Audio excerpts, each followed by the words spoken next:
इस वीडियो में हम बात करेंगे वन कार्ड क्रेडिट कार्ड का। सबसे पहले तो आपको बता दूं कि ये क्रेडिट कार्ड होता क्या है, ठीक है? जैसे आप डेबिट कार्ड यूज़ करते हो, ठीक है? तो कुछ उसी तरह का इसका कॉन्सेप्ट है, लेकिन आप जब डेबिट कार्ड यूज़ करते हो, तो आपके सेविंग अकाउंट या करेंट अकाउंट में जो अमाउंट होते हैं, जो पैसे आप जमा किए हुए रहते हैं या आपके अकाउंट में जो पैसे आए होते हैं, उसे आप खर्च कर सकते हो, ठीक है?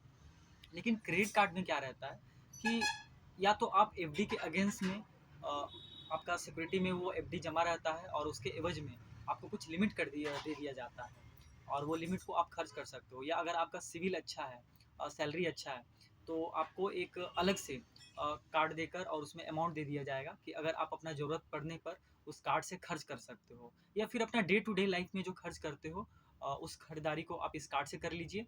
और आपको डिपेंड करता है कि किस बैंक का, किस एनबीएफसी का आप क्रेडिट कार्ड यूज़ कर रहे हो, वहाँ से आपको 40 डेज़ 50 डेज़ जैसा एक टाइम मिल जाता है, ठीक है? मान लीजिए आप खर्च आज किए हो, लेकिन आपको 40 दिन बाद वो अमाउंट पेमेंट करना रहता है, ठीक है? तो कुछ लोग बोलेंगे कि यार ये अच्छा है या ख़राब है? तो देखिए, अगर आप इसको पैसे को बहुत अच्छे से मैनेज कर सकते हो, तो ये आपके लिए वरदान है। और वो कैसे कि आप देखो, जो आप पैसे आज देने वाले थे, ठीक है? उसको आप 40 दिन के लिए कहीं पे इन्वेस्ट कर रहे हो, ठीक है? सेव कर रहे हो, सेविंग अकाउंट में भी रख रहे हो, तो कुछ आपको इंटरेस्ट मिल रहा है और आप उस खरीदारी को क्रेडिट कार्ड से करते हो, तो आपको कुछ रिवॉर्ड्स पॉइंट मिलते हैं, ठीक है? रिवॉर्ड्स पॉइंट्स के बदले में आप या तो कुछ खरीदारी कर सकते हो, या तो फिर आप उसको कैश में कन्वर्ट कर सकते हो, अगर वो फैसिलिटी आपके कार्ड में है तो। ठीक है। और साथ ही में अगर आप टाइमली पेमेंट करते हो, तो आपका सिविल भी बिल्ड होता है, सिविल पॉजिटिव टाइप से आपका इंक्रीज होता है, ठीक है? आप क्रेडिट कार्ड अगर आपका, आप जानते हैं कि इसको आप कैसे ले सकते हो, ठीक है? अगर आपका सिविल बहुत अच्छा है, ठीक है, सैलरी अच्छा है, अगर आप एलिजिबल हो, ठीक है, तो आप बैंक में जाकर आप अप्लाई कर सकते हो, ठीक है? लेकिन प्रॉब्लम उन्हें होता है जो नए नए जॉब पकड़े रहते हैं, या कोई स्टूडेंट होते हैं, या फिर जिनका सिविल निगेटिव होता है, ठीक है, बहुत कम होता है, तो वो एलिजिबल नहीं होते हैं किसी बैंक के क्रेडिट कार्ड को लेने में, ठीक है? आप कभी बैंक में जाके अप्लाई करोगे तो आपको पता चलेगा कि नहीं, आपका क्रेडिट कार्ड रिजेक्ट हो गया। क्यों? बहुत सारा इश्यू होता है, उनका टर्म्स कंडीशंस आप फुलफिल नहीं कर पाते हो, तो उसके चलते। तो आप क्रेडिट कार्ड कैसे फिर ले सकते हो? तो एक कॉन्सेप्ट है, एफडी के अगेंस्ट में आप ले लीजिए, ठीक है? इससे आपको क्या है कि बैंक का भी सिक्योरिटी रहता है कि हाँ, अगर आप पेमेंट डिफ़ॉल्ट करते हो, तो ठीक है, तो आपका एफडी तोड़ कर और वो अपना भरपाई कर सकता है, ठीक है? तो अब आपके माइंड में होगा कि नहीं, अगर मैं एफडी के अगेंस्ट में लेता हूँ कार्ड, तो फिर तो मुझे एफडी पे जो रिटर्न मिलता है, ठीक है, वो नहीं मिल पाएगा। तो ऐसा नहीं है, जो आपको एफडी पे इंटरेस्ट मिलता होगा, वो एफडी पे इंटरेस्ट मिलते रहता है, चाहे आप कोई भी बैंक का क्रेडिट कार्ड लो, ठीक है? तो फिर हम बात करते हैं कि फिर वन कार्ड में इसमें इतना स्पेशल क्यों है, ठीक है? तो सबसे पहले स्पेशल बात इसमें ये है कि अगर आप कोई दूसरे बैंक के कार्ड में जाओगे लेने, तो उसमें आपको बोलेंगे कि ठीक है, 20,000 का आप एफडी करो, आपको 70% लिमिट मिलेगा, ठीक है? कोई बैंक अगर बहुत ज़्यादा होगा तो बोलेगा 80% मैं लिमिट दे दूंगा, कोई बोलेगा कि नहीं 85 दूंगा, ठीक है? तो डिपेंड करता है। और उनका एफडी का अमाउंट भी ज़्यादा वो मांगते हैं, ठीक है? मान लीजिए कोई बैंक आपको 20,000 मांगेगा, कोई बोलेगा 10,000 का कम से कम एफडी करना पड़ेगा, ठीक है? लेकिन वन कार्ड क्या होता है कि आप सिंपली कम से कम 2,000 का अमाउंट भी एफडी करके, फिक्स करके, और इसको आप ले सकते हो, ठीक है? जहाँ बहुत सारे बैंक के कार्ड में एनुअल चार्जेस होते हैं, ठीक है? किसी में आपका फर्स्ट ईयर नहीं रहेगा, सेकेंड ईयर से चार्जेस लगते हैं, वहीं वन कार्ड में आपका एनुअल फीस फ्री है, और 1 महीने, 1 साल, 2 साल, 4 साल के लिए नहीं, ये लाइफ टाइम फ्री होता है, ठीक है? तो और दूसरी चीज़ है कि इसमें 100% नहीं, बल्कि 110% लिमिट आपको मिलता है। अगर मान लो आप 1 लाख का एफडी करते हो, तो 1,10,000 आपको लिमिट मिलेगा। ये बात और है कि आप सिर्फ 100% ही लिमिट आप खर्च कर सकते हो, ठीक है?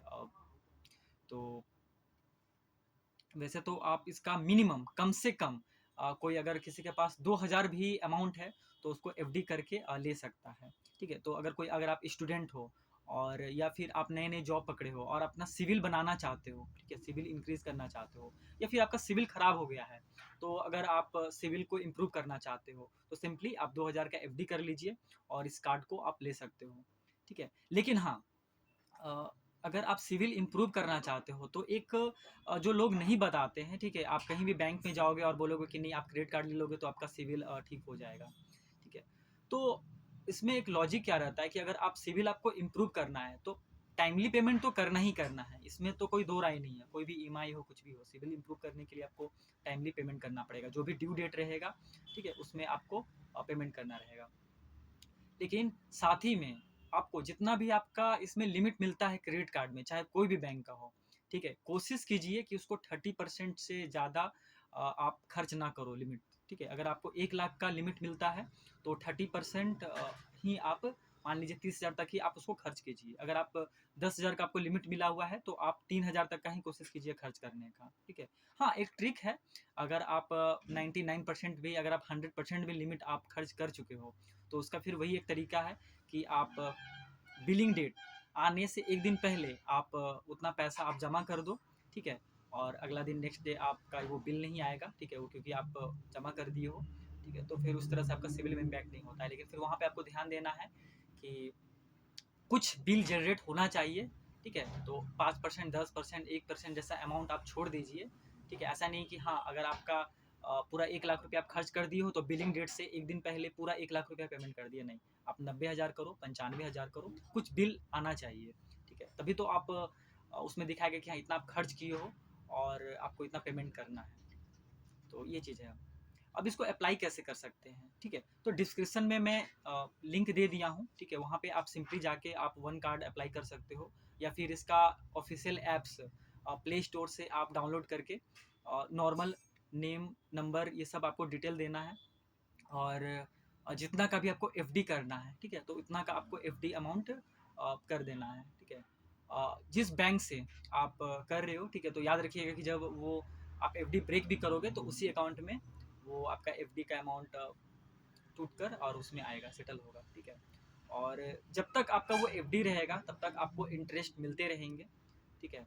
और इसका रिवॉर्ड पॉइंट सिस्टम बहुत ही अच्छा है, जहाँ पे आपको हर जगह पे दूसरे बैंक में 100 के मल्टीपल में, ठीक है, आपको रिवॉर्ड्स पॉइंट्स मिलते हैं।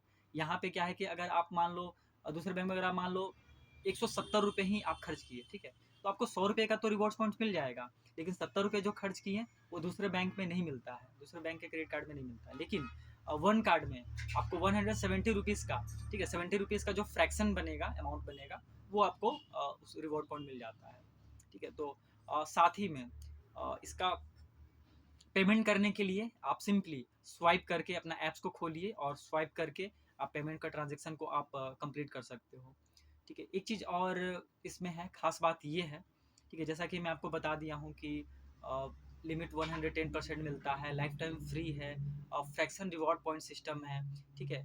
अगर आप बहुत फूडी हो, ठीक है, आप ऑनलाइन स्विगी जोमेटो से आप मंगवाना बहुत पसंद करते हो, ठीक है, तो यहाँ से आप क्रेडिट कार्ड से जब आप पेमेंट करोगे तो आपको रिवॉर्ड पॉइंट्स बहुत अच्छे मिलेंगे, बेटर रिवॉर्ड पॉइंट मिलेंगे, ठीक है।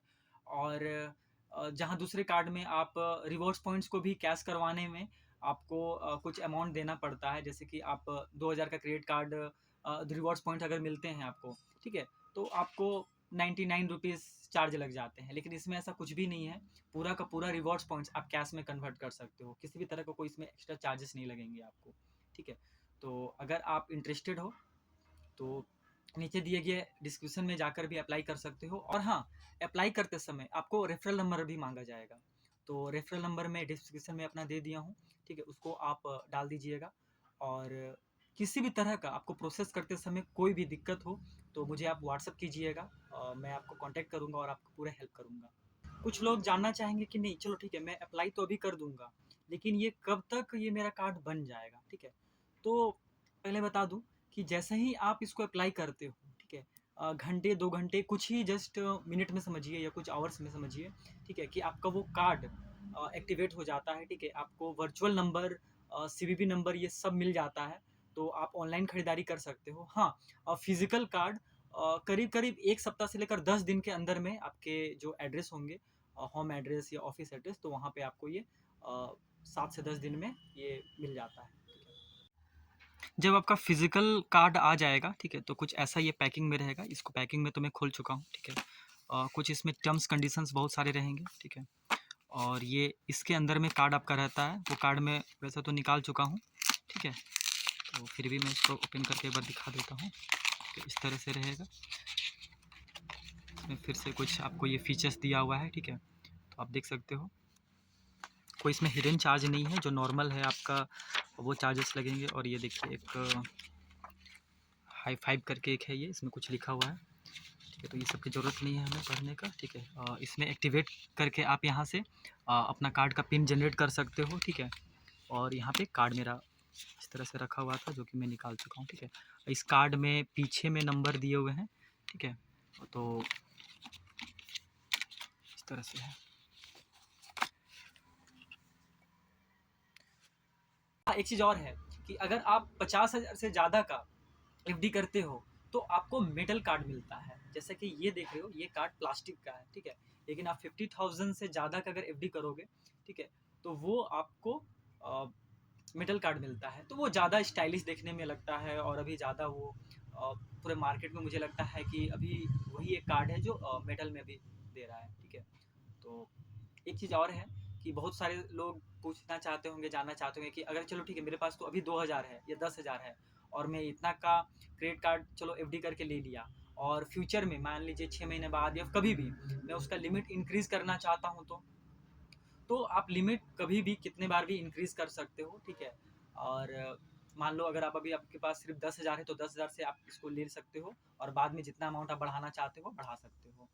और दूसरी चीज़ है, इंटरेस्ट आपको मिलते रहेगा एफडी के अमाउंट पर, ठीक है। तो इसमें कोई किसी भी तरह का कुछ झोल झाल नहीं है। और वन कार्ड का 4 बैंक के साथ टाई अप है, तो कभी कभी आप देखोगे कि किसी में एसबीएम लिखा हुआ रहेगा, ठीक है। जैसे कि मेरा जो क्रेडिट कार्ड मिला है तो इसमें देखिए एसबीएम लिखा हुआ है, किसी में फेडरल लिखा हुआ रहता है, फेडरल बैंक के साथ टाई अप रहता है, और किसी में तो ये क्या है कि जो हम एफडी करते हैं, ठीक है, उस बैंक के पास गिरवी रहता है, ठीक है। और उसके एवज में ये वन कार्ड जो होता है वो आपको लिमिट प्रोवाइड करता है। तो कोई भी अगर क्वेश्चन हो आपका तो हमें कमेंट करके लिख सकते हो, ठीक है। आपको मैं आंसर देने का कोशिश करूँगा। और साथ ही में इस तरह का वीडियो आप देखने के लिए चैनल को सब्सक्राइब कीजिएगा और इस वीडियो को लाइक कीजिएगा। Thank you.